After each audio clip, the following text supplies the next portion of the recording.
കർഷകർക്ക്, കർഷക തൊഴിലാളികൾക്ക്, അങ്ങനെ വിവിധ മേഖലയിലെ ആളുകളെ പരിശോധിച്ചാൽ പിണറായി വിജയൻ സർക്കാർ അധികാരത്തിൽ വന്ന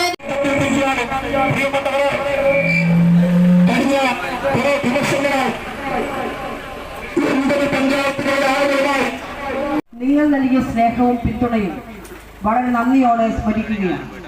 നമ്മുടെ പ്രദേശത്തിന്റെ സമഗ്രമായ വികസനം ഇടതുപക്ഷ ജനാധിപത്യ മുന്നണി സർക്കാരിന്റെ നയമാണ്.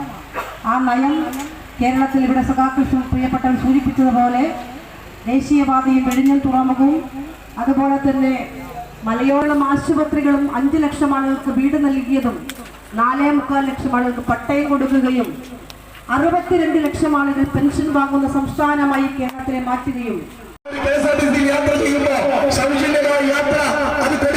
ഐക്യജനാധിപത്യ മുന്നണി മുന്നോട്ട് വെക്കുന്ന ഒട്ടനവധി വികസന കാഴ്ചപ്പാടുകളെ കുറിച്ച് മാതാപിതാക്കളെ, സഹോദരങ്ങളെ, സുഹൃത്തുക്കളെ, എല്ലാവർക്കും എൻ്റെ വിനീതമായിട്ടുള്ള നമസ്കാരം. നിങ്ങൾക്ക് എല്ലാവർക്കും അറിയാവുന്നതുപോലെ തിരഞ്ഞെടുപ്പ് കാലം വലിയ കഠിനമായ ചൂട് നമ്മളെല്ലാവരും ഒരുപോലെ അനുഭവിക്കുന്ന ഒരു കാലഘട്ടമാണ്.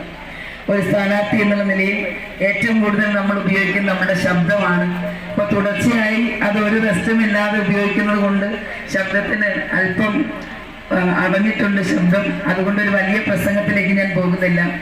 നിങ്ങൾക്കറിയാം, ഈ വരുന്ന ഏപ്രിൽ 9-ാം തീയതി നിയമസഭ മുതൽ ആ പദ്ധതി നടപ്പിലാക്കാൻ പോവുകയാണ് മുന്നണി ഗവൺമെന്റ്. ആ ഗവൺമെന്റ് തുടരേണ്ടതില്ലേ? നിങ്ങൾ ആലോചിച്ച് നോക്കൂ. അങ്ങനെ സാർവത്രിക മേഖലയിലും വികസനത്തിന്റെ മേളകൾ കൊണ്ടുവന്ന് തീർത്ത ഒട്ടേറെ വികസനങ്ങൾ തീർത്ത ഇടതുപക്ഷ ജനാധിപത്യ മുന്നണി നയിക്കുന്നത്.